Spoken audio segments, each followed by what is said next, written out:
What's going on, guys? Welcome back to the channel. Today we've got my daily BA XR6.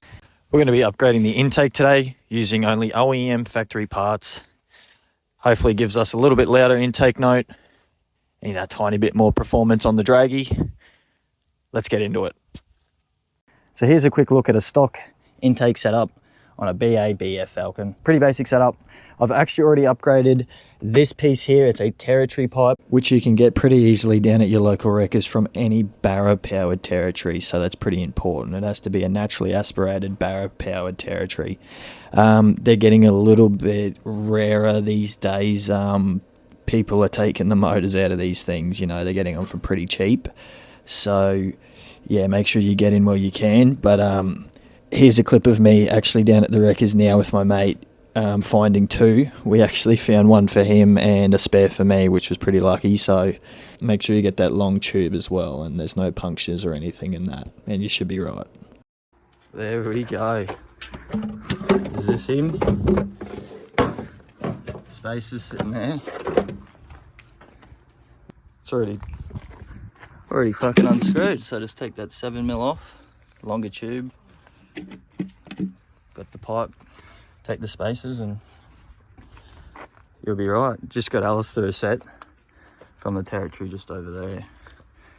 But now I'm just going to grab myself a spare, because why not? Righto, so I'll quickly use the draggy.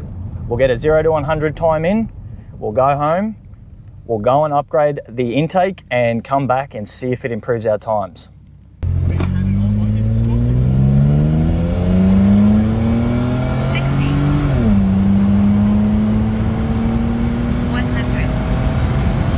Righto, legends, so it's going to be pretty easy. You just need a Phillips head screwdriver, a 10mm socket, and a 7mm socket. That's it. What we're going to do is, just want to quickly pull this guy off, two 10mm bolts, there and there, and then these clamps are 7mm, 1 and 2, and then you want to flick 1, there's 2, 3, and 4. So there's 4 of these little clamps in all 4 corners. You just do it with your fingers.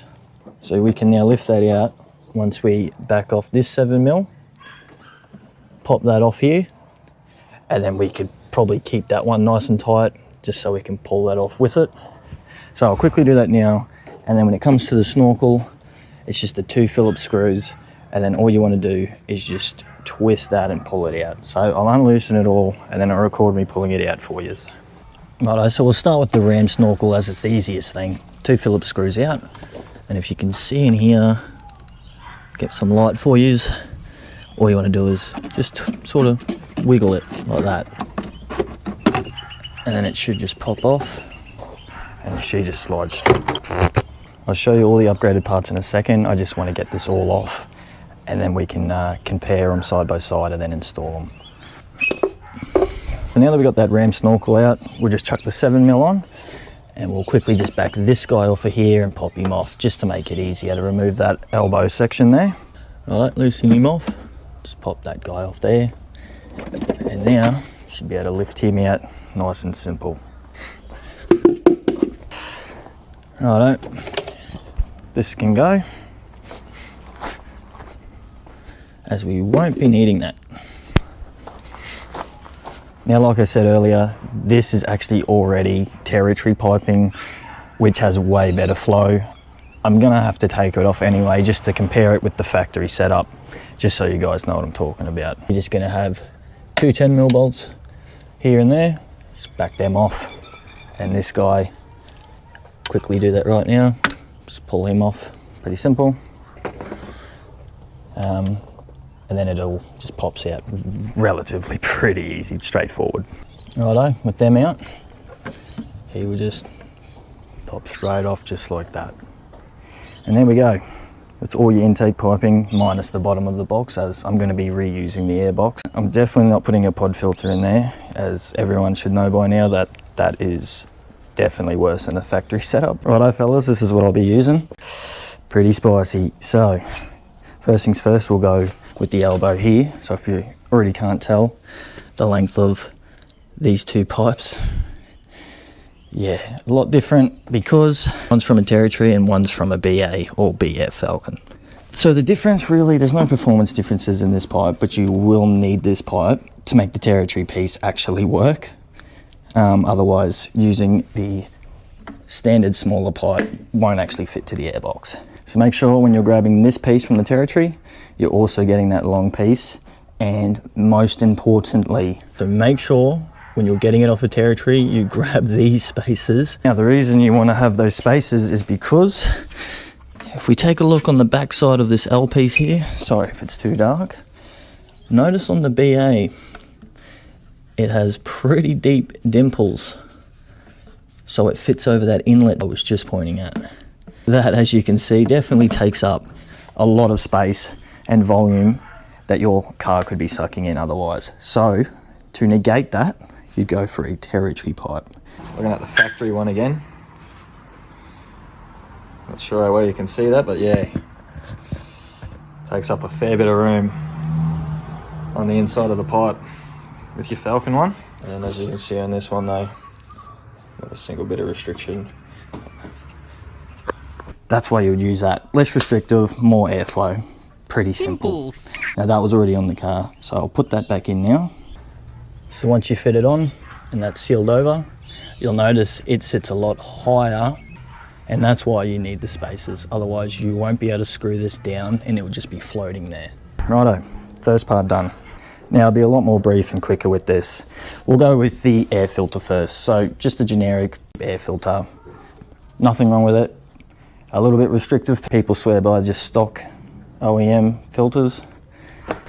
In my opinion, it can't hurt to get a K&N. Still a panel filter, it's still going in the original airbox. I just think it's a little bit better, breathes a tiny little bit better. So that's an obvious one. We'll quickly go chuck that in. And there you go, just like that, fits perfectly. I'll leave a link in the description if you want to pick up this K&N filter. It will fit BAs and BA Falcons, XTs, XR6s, whatever. As long as you got that stock airbox, you'll be right. Now, we'll quickly chuck the lid back on and then we'll get to the snorkel.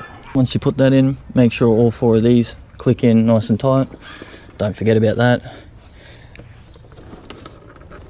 Quickly slide this guy back in.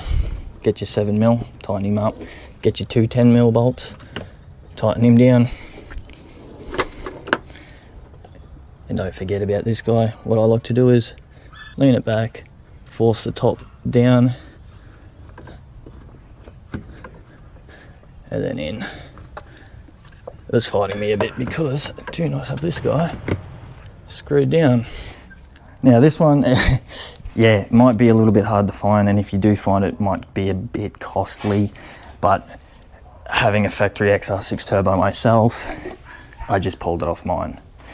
Now this is a snorkel that you will get on an XR8 or an XR6 turbo, and as you can see, that is a huge difference. So they have a way wider mouth, sucking a lot more air. It's sticking all the way up until the end piece. Pretty obvious why that's an upgrade. So again, you just quickly slip that through this gap here, and then you sort of just want to twist it on like that, and then that should line up over the holes. Chuck your Phillips screws back in, tighten them all up, and that's it. Pretty simple. Massive factory turbo snorkel there, pulling in all that extra air. K&N panel filter. Need your longer pipe from the territory model so it can reach to the territory's elbow. Make sure you grab the spacers, and that's it. That simple. If you wanted to take it a step further, FPVs or F6 Typhoons actually have a second snorkel right under there, and it's actually a under headlight snorkel because these headlights actually have a pretty big gap under there that force feeds air as you're driving. So you actually get a second ram snorkel on F6 Typhoons, but that is actually harder to find and probably more expensive than a turbo model or XR8 model's snorkel. So with that, you've essentially made a even colder air intake using factory parts, no silly pipes coming off the side with pod filters on it. We'll quickly take it back out, we'll set up the draggy and see if it's even shaved off any time at all. It should, potentially it should. The tyres are a little bit crappy, they're sort of getting there, but we bested a 7.7, I believe, on that run with the factory air intake on. And I think these cars do 7.7 from factory anyway. But yeah, I'm getting a little bit of wheel spin down low and still getting a factory 7.7, 0 to 100. So we'll see if just adding the intake shaves off even a tenth of the time. We'll see. Getting way better times.